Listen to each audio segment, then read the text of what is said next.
It's a story that's borrowed from the Middle Ages. You know, you poison him, you shoot him, you stab him, but he jumps up. This is the beast that will not die.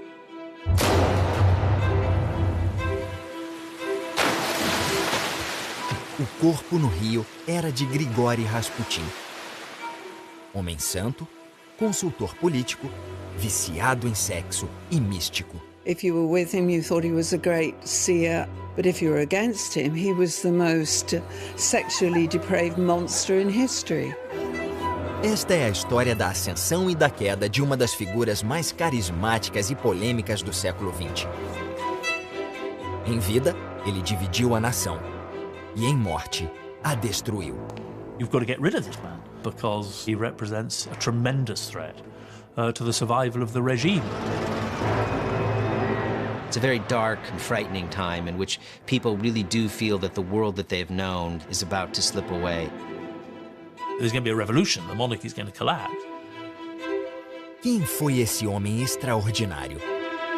Como ele se tornou a pessoa mais poderosa e odiada da Rússia? Quem realmente o matou e por quê?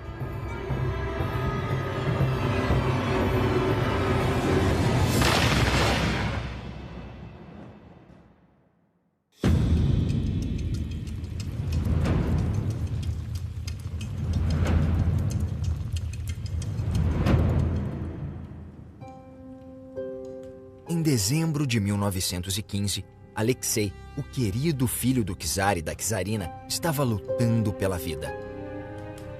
A czarina tinha esperado 10 anos por um filho e herdeiro, e Alexei era a resposta para todas as preces dela. Mas ele estava muito doente. Era hemofílico e estava com hemorragia. Como ele estava quase morrendo, a mãe apavorada chamou a única pessoa em quem confiava para tratá-lo, Grigori Rasputin. Rasputin, of all the people who come and gone, and other prophets and seers and quacks and phony healers had offered their pennyworth of advice over the years, but Rasputin was the only one who had really been able to effectively help Alexei.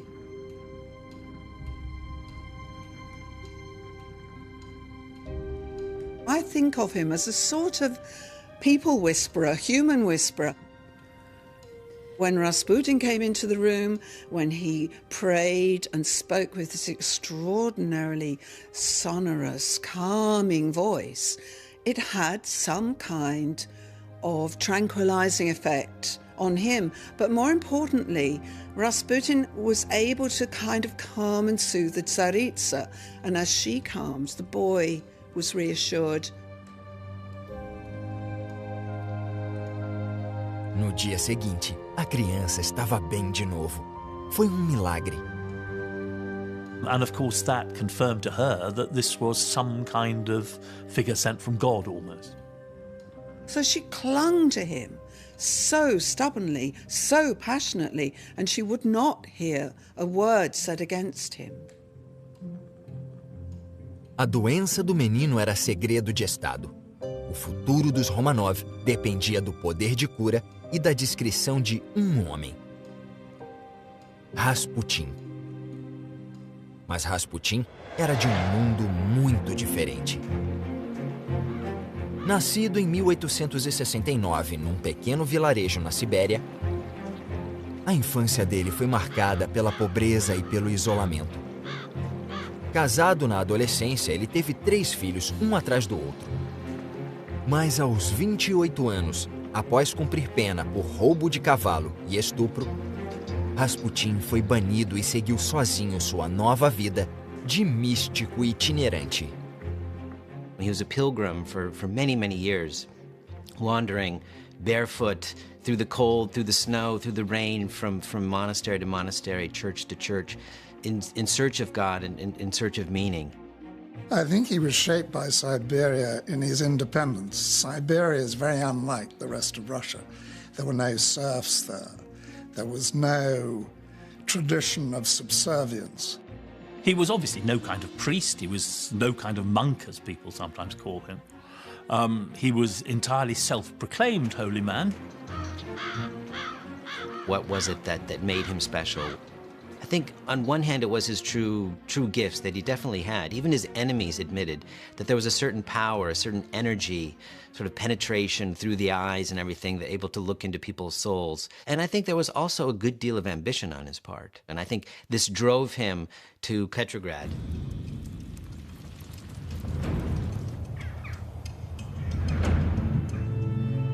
Depois de 8 anos vagando, Rasputin chegou a Petrogrado, cidade que transbordava sexo, pecado e revolução. Era cheia de moças ricas e entediadas em busca de iluminação espiritual. Exatamente o que o ambicioso homem santo da Sibéria estava oferecendo. It was very fashionable amongst aristocratic society in those days to patronize these kind of mystics and healers because there was a terrible ennui infecting the Russian aristocracy. They were always searching for something more beyond their normal everyday lives. It's a way for the elite to have contact with peasant Russia. And there's a certain hunger there. There's a sense of immediacy, of that this is the real Russia that they're touching. Rasputin rapidamente virou celebridade, com uma horda de fãs aristocratas, inclusive a primeira-dama russa. Em 1º de novembro de 1905, ele foi convocado para uma reunião com a czarina. Ela se encantou imediatamente.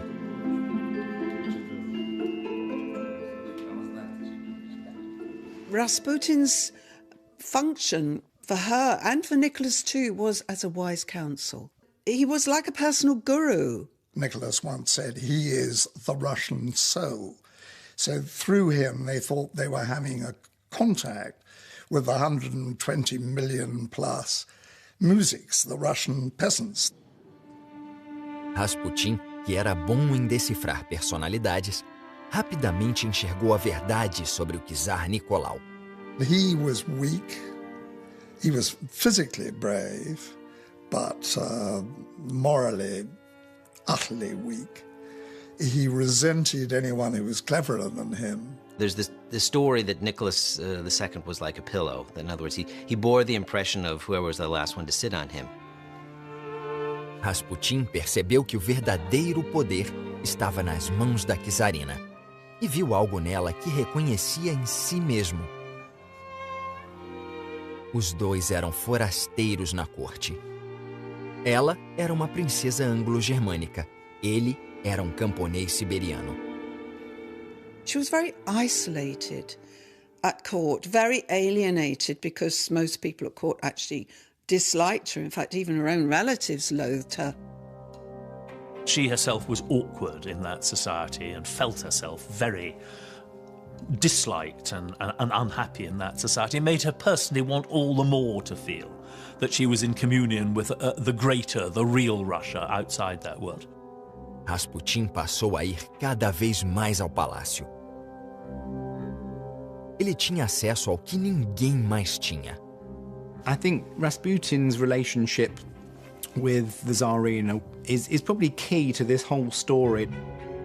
A czarina estava encantada com Rasputin e seu poder espiritual.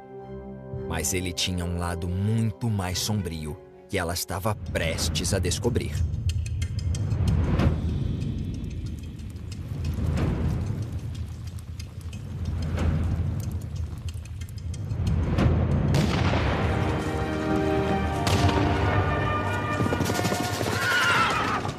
By 1916, Russia had been at war for 2.5 years, 2.5 years of grinding, catastrophic losses.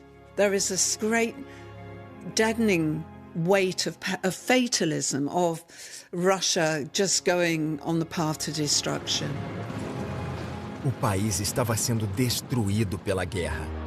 Milhões morriam na linha de frente e muitos passavam fome nas cidades. You've got a people worn down by shortages, by hunger, by cold, by deprivation, while the aristocracy are out clubbing and wining and dining and still drinking champagne and eating caviar. Petrogrado estava cada vez mais perigosa, especialmente para os ricos e famosos. A czarina insistiu para Nicolau proteger Rasputin com espiões. Mas o que a polícia secreta descobriu foi surpreendente. At 10:15 in the morning, Rasputin was followed to number 8 Pushkinskaya Street, to the prostitute Tregobova, and thence to the baths.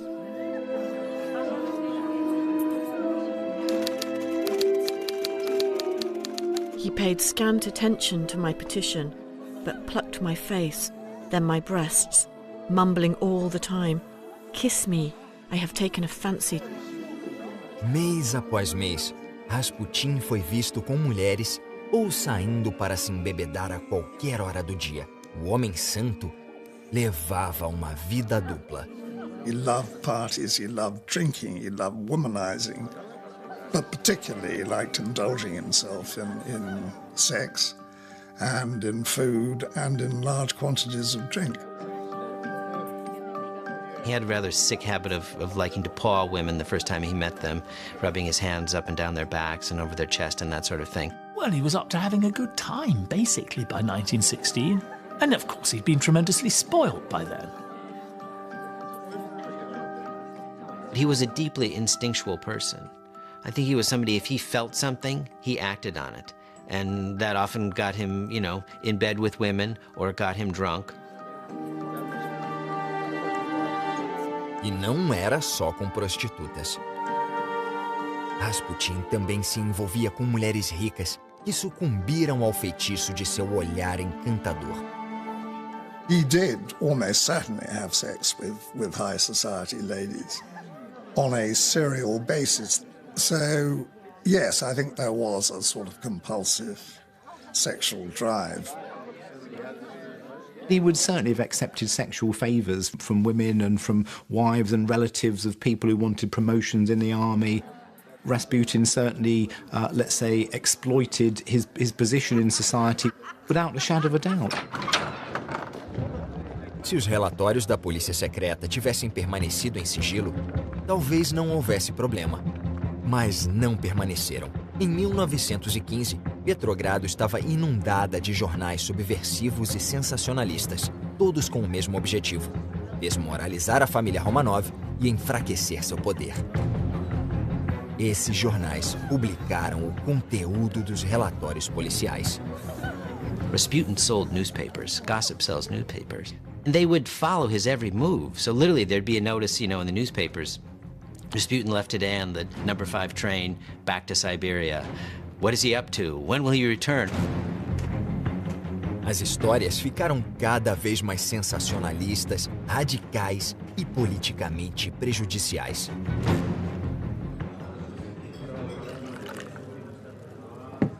Supposedly at a restaurant in Moscow called the Yar, Rasputin got up, pulled his pants down, and waved his members saying, this is the tool that rules Russia and before which the empress bows down, etc., etc. It's very clear that this was a manufactured scandal. Ultimately, the stories served a purpose, and the purpose was to tarnish the image of the ruling house and lead to revolution, ultimately. Todos sabiam que Rasputin misturava sexo com religião. He was driven by this belief that the path to redemption and as self-improvement lay through sin, through committing sin and admitting to it and repenting and becoming a better person.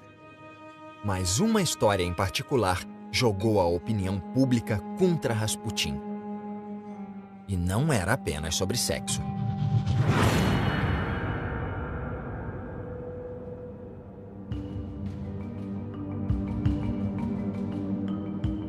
Rasputin was at one point accused of being a member of the Khlisti, a very extreme sect that were involved in sexual flagellation and all kinds of orgiastic behavior. Calling someone a Khlist in 1915 Russia would be like calling someone a communist in 1950 America. He wasn't actually a Khlist, but all these things stuck. Diante desses ataques, a czarina continuou fiel ao guru espiritual, pagando preço alto. The rumors rot whatever lingering affection there was for the emperor and empress. They were very beleaguered in those war years, increasingly isolated. There's increasing threat of revolution and turmoil and huge amounts of criticism being thrown at them. Rasputin offered them comfort at a time when very few other people could do that. Fora da bolha do Palácio Imperial, a Rússia estava sendo destruída. Em meados de 1916, a czarina estava especialmente isolada. Nicolau tinha ido para a frente oriental, onde a Rússia estava perdendo a guerra. E ela ficou sozinha. He's living in a dreary hotel, the Hotel Bristol, and going for long walks and looking at Hollywood 8-reeler films in the evening and writing all the time to his darling wife, and totally in some sort of vacuum. Com o czar tão distante, Rasputin se aproximou do poder em Petrogrado, onde a czarina cuidava da frente doméstica. The relationship between Alexander and Rasputin accelerates quite intensively. And so during those war years, during that intense period of isolation, she clung ever more to him and more sought his advice on matters of state.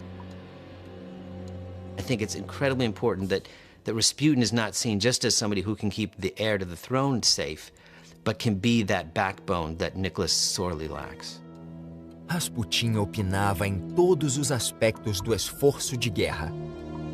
E, através da czarina, começou a enviar mensagens para Nicolau na frente.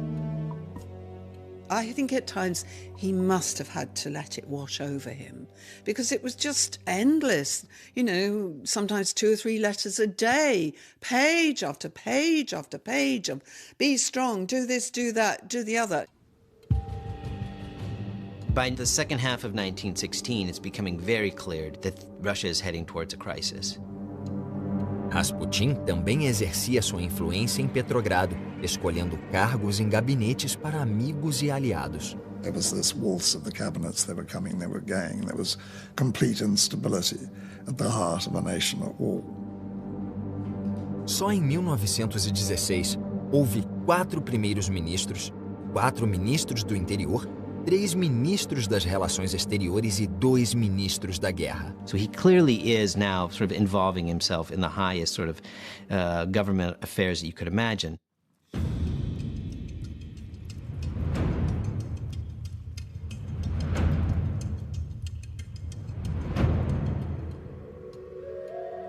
Mas uma nomeação em especial causou fúria e espanto. Rasputin decidiu que o amigo Protopopov deveria virar ministro do interior, um dos cargos mais importantes durante a guerra.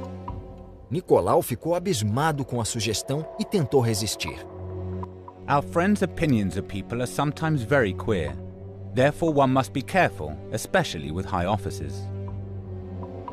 A pedido de Rasputin, a czarina escreveu de novo. 8 dias depois, Protopopov foi nomeado ministro do interior. Rasputin suddenly is able to appoint people to run his great country, and he does so with some relish and with disastrous consequences. Rasputin estava no topo do poder, governando a Rússia ao lado da czarina. Mas o forte vínculo entre os dois desencadearia o escândalo mais chocante de todos, que ameaçaria destruir a monarquia. Fotos manipuladas e piadas sensacionalistas circularam por Petrogrado alegando o inimaginável: que o camponês Rasputin tinha um caso com a imperatriz. There were grossly abusive cartoons in circulation, really nasty sexual cartoons of Alexander Rasputin. The most horrendous things were said. Clearly, he enjoyed sex and had it whenever he could, but never, of course, with the Tsarina. I mean, that is fiction. He had enough sense not to foul his own nest. I mean, the idea that Queen Victoria's rather prim granddaughter, the Empress Alexandra, had anything to do with any of this is, of course, rubbish. So those rumours had a cumulative effect that was just a constant assault on the integrity of the Emperor and Empress. If they believe in this debauched object, what sort of people are they? Why should we die for them? Por incrível que pareça, o czar nada fez. O resto da família Romanov assistiu horrorizado enquanto o escândalo e a vergonha tomavam conta da casa real. They're inundated with all these rumours and, complaints. They also, I think, to some extent, in certain cases, feel personally humiliated that some slightly sort of, shady peasant has wormed his way into the confidence of the Tsar and the Tsarina. And they're terrified that this will undermine the monarchy's prestige and bring about a revolution.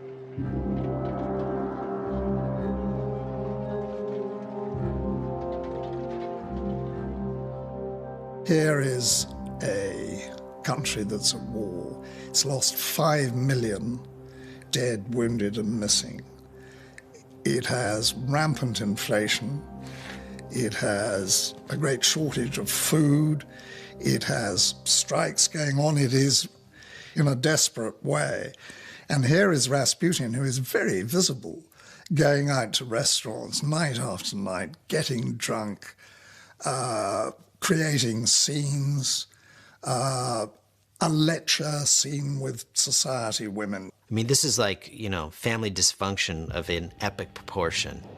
No one in the family could stomach the fact that Rasputin was still at court. Almost all of them spoke to Alexandra or to Nicholas about it at some point by final months of 1916, and each time they're rebuffed. Por fim, em outubro de 1916, os Romanov deram ultimato ao czar. Livre-se de Rasputin, senão o povo vai se livrar de você.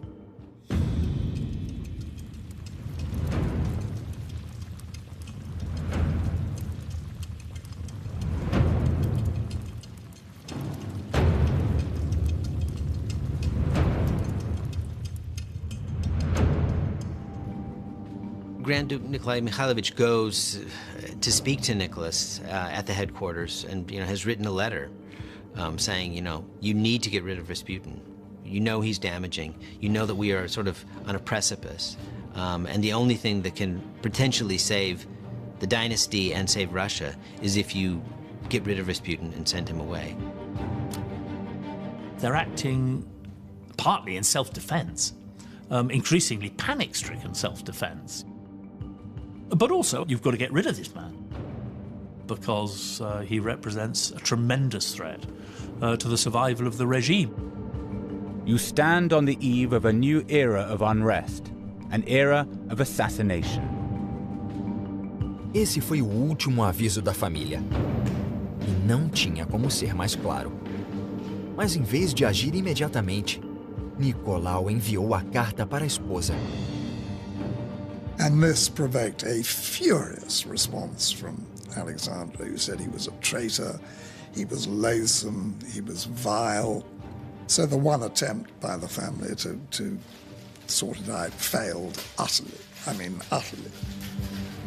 And, this only brings, I would say, Rasputin, Alexandra, and Nicholas closer together. Rasputin agora era o inimigo público número 1 na corte e em toda a Rússia. Mas ele também tinha um inimigo letal longe de casa.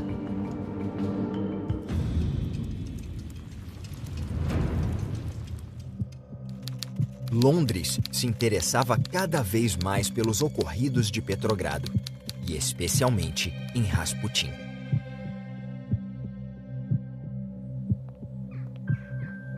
Oswald Rayner, um britânico que morava em Petrogrado, tinha uma missão secreta: fazer de tudo para que a Rússia não saísse da Primeira Guerra Mundial. Oswald Rayner was actually the person responsible for intercepting telegrams and communications of all kinds. The British intelligence mission were literally eavesdropping and reading classified exchanges between a whole host of people in Petrograd by the hour. Rayner tinha contatos úteis nos círculos reais, aristocráticos e políticos. E nome era mencionado com mais frequência do que os outros. It was like the breaking of the surf on a shore. All you ever heard was Rasputin, Rasputin, Rasputin. Rayner estava mais interessado em Rasputin por causa de telegrama que ele tinha escrito para o czar Nicolau no início da guerra, 2 anos antes. And he wrote to Nicholas begging him not to go to war and saying it would be the ruin of Russia. He foresaw night, he foresaw much blood, he foresaw the end of Russia as it was. Thou art the Tsar, father of the people. Don't allow the madmen to triumph and destroy themselves. He's against the war right from the start, but he's savvy enough to know that the influence that he's built up over the last 5-6 years could go in a puff of smoke if the royal family goes. Rayner temia que Rasputin ainda estivesse tentando convencer o czar a sair da guerra. Se a Rússia saísse da guerra, o Reino Unido ficaria exposto a toda a força do exército alemão na frente ocidental.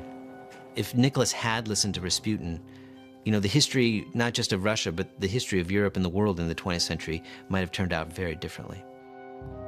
Rayner ouviu boato ainda mais alarmante.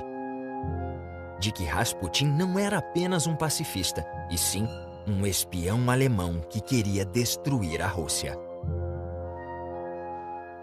Russians don't want to sort of look in the mirror and say, well, maybe we're to blame. No. If we're not winning this war, it can't be our fault. There must be some hidden hand at work. And they grasp at this idea of treason and pin it on Rasputin and on Alexandra. O fato de a czarina ser anglo-germânica só aumentava o medo do povo. There's a long tradition of people of German origin at court, you know, and indeed the Empress herself is called a German. A mood of panic, hysteria, spy mania dominates Petrograd. It's all absolute nonsense, but it's very damaging. And the British and French did to some extent believe the rumours because much of the Petrograd high society world from which they got their information believed it. Rasputin era perseguido pela imprensa. A inteligência britânica estava de olho nele. A família Romanov queria sua expulsão. E o povo russo o odiava. De 1915 em diante, Rasputin recebeu uma série de ameaças anônimas de morte. No mercy will be shown to you. Our hands will not shrink. Wherever you go, death will follow you.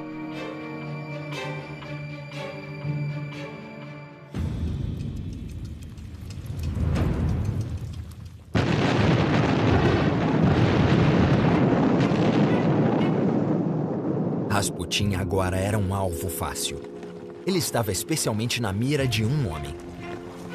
Em 19 de novembro, agitador populista chamado Vladimir Purishkevich se levantou na Duma e acusou Rasputin de ser a causa do trágico número de baixas que a Rússia sofreu na guerra.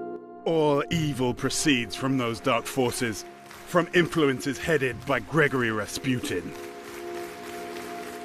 His style was deliberately confrontational. He was an extreme Jew-hating, right-wing politician. Many of the Duma politicians, including Purishkevich, believe in this myth of dark forces, so-called, swirling around Nicholas and Alexandra in the court. Naquele dia, Purishkevich tinha espectador ávido na Duma. O príncipe Felix Yusupov.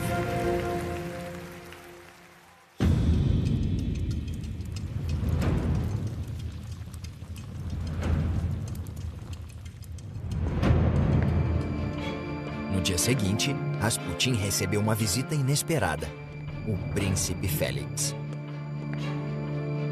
Félix Yusupov era uma figura excêntrica em Petrogrado. Homossexual travestido, ele tinha entrado para a família Romanov via casamento. Ele disse a Rasputin que precisava se curar. Felix Yusupov came from the richest family in Russia. He was the kind of spoilt, sybaritic, hedonistic aristocrat of the period who, even when he came to Britain to study at Oxford, brought his Russian chef, his French chauffeur, and even his polo ponies with him. There's talk about how he's ill and that Rasputin is going to treat him, and he describes in his memoirs the strange moment where he lies down, you know, and Rasputin passes his hands over him. His face was so close to mine that I saw only his eyes. Then he began to make passes over me with his hands. Rasputin's hypnotic power was enormous.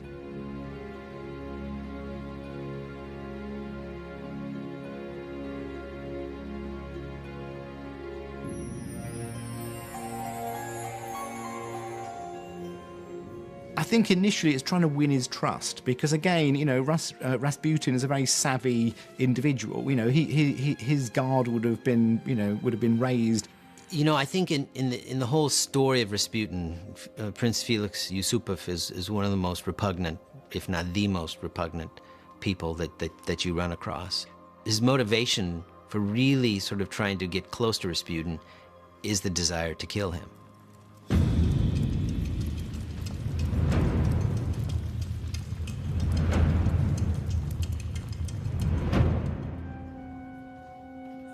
Enquanto se aproximava de Rasputin, Yusupov elaborava um esquema com dois dos grandes inimigos dele: Puriskevich, que tinha feito o discurso inflamado na Duma, e um jovem aristocrata, o duque Dmitri Pavlovich, primo de primeiro grau do czar Nicolau.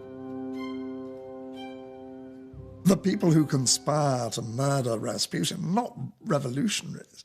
They are three total reactionaries. O objetivo era muito simples: convencer Rasputin a ir ao palácio de Yusupov, onde poderiam matá-lo. A conspiração se aproveitou da maior fraqueza de Rasputin: a paixão por belas mulheres. Yusupov era casado com a mulher mais bonita de Petrogrado. Ele disse a Rasputin que ela era ninfomaníaca e pediu que ele fosse curá-la. Eles definiram o dia do encontro e o destino de Rasputin. Em algum momento ele desconfiou do encontro. O secretário dele alegou que poucos meses antes, Rasputin tinha ditado uma carta para o czar prevendo a própria morte. If it was your relations who have wrought my death, then no one of your family, that is to say, none of your children or relations, will remain alive for more than 2 years. I shall be killed. I am no longer among the living. Rasputin knew there were people out there gunning for him, yes. He kind of had no illusions as to how much he was hated. Rasputin clearly foresaw his own demise, and I think he certainly expected to die at some point, yes, and violently. You never know where the next bullet's coming from, and I'm sure Rasputin understood that.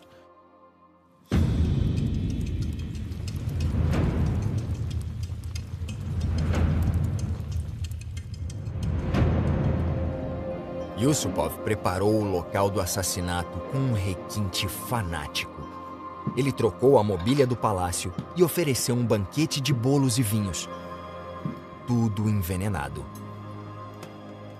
The whole murder and the plot was like a line from his favorite author, Oscar Wilde.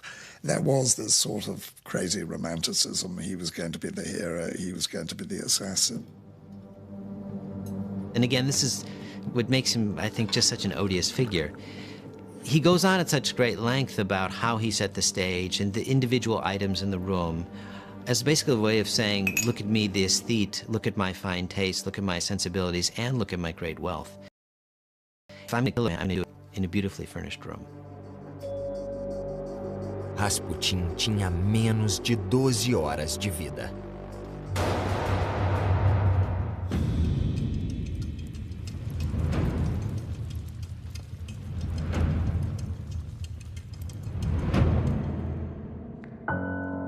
A história da morte de Rasputin tem uma fonte impressionante. Vem direto das memórias do próprio assassino, o príncipe Felix Yusupov. I rang the bell. Who's that? Voice from inside. It is Rasputin. I've come for you.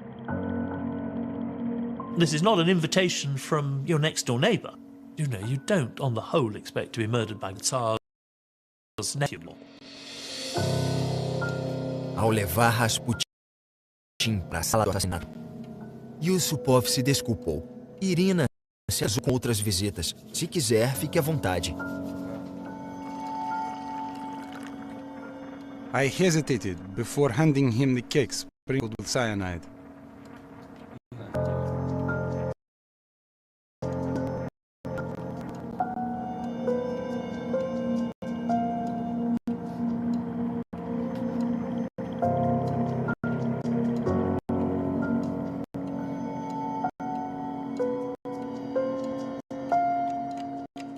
The poison should have acted immediately, but to my amazement, Rasputin went on talking calmly. Time went by. The clock said 2:30. The nightmare had lasted 2 hours. Yusupov foi consultar os cúmplices que estavam escondidos no andar de cima.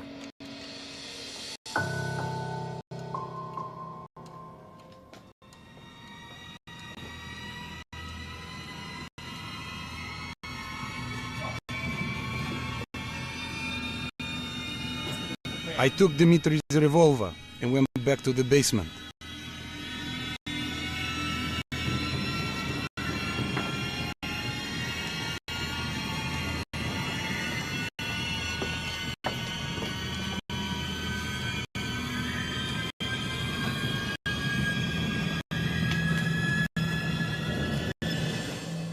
I aimed at his heart and pulled the trigger. Rasputin gave a wild scream and crumpled up.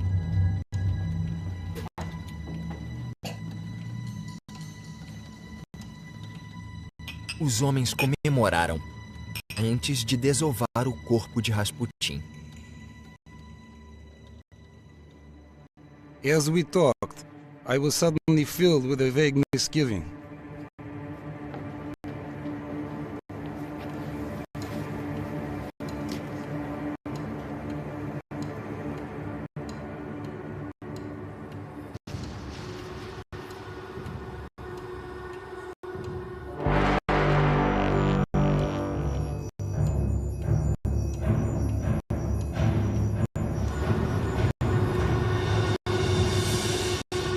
The devil who was dying of poison, who had a bullet in his heart, must have been raised from the dead by the powers of evil.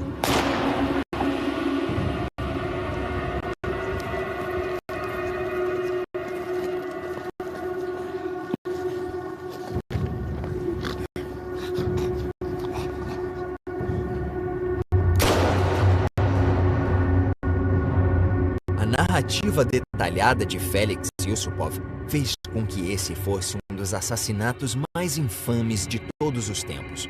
Mas a história não é plausível. The thing that's frustrating historically is how much of this is just pure invention. It's a story that's borrowed from the Middle Ages. You know, you poison him, you shoot him, but he jumps up and he's sprinting across the courtyard.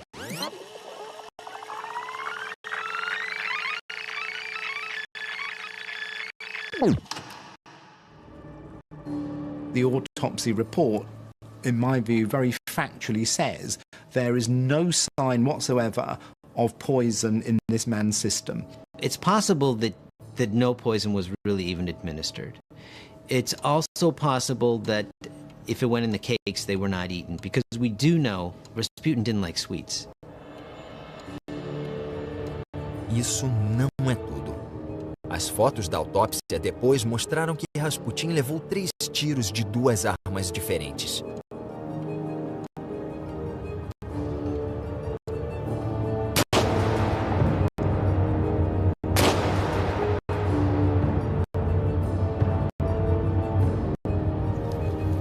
O tiro fatal na cabeça, que Yusupov alega ter disparado, veio de outra arma.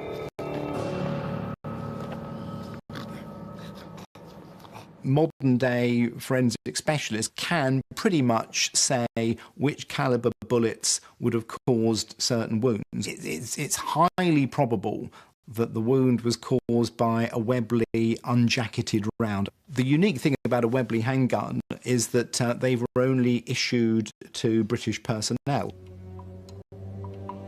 Será que Yusupov estava escondendo um segredo ainda mais escabroso? It was a plot that was steered and coordinated by British officers in the first place.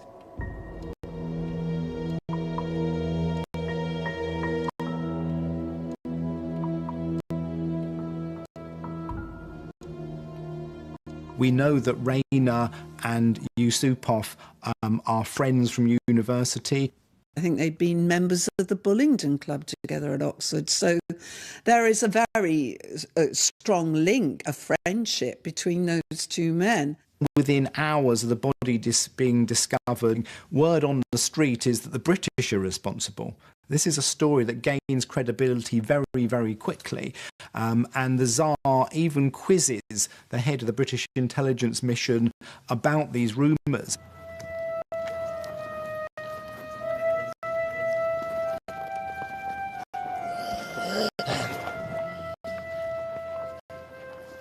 On the surface, the British had very, very good reasons to see Rasputin done away with, because, of course, he was preaching an end to the war.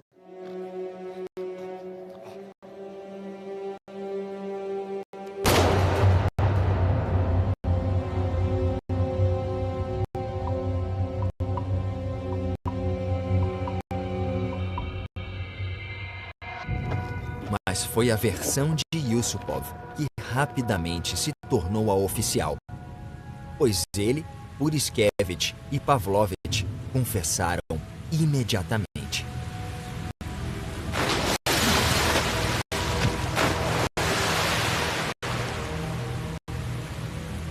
Yusupov foi mandado para o interior, Pavlovich foi alocado na Pérsia e Puriskevich saiu ileso.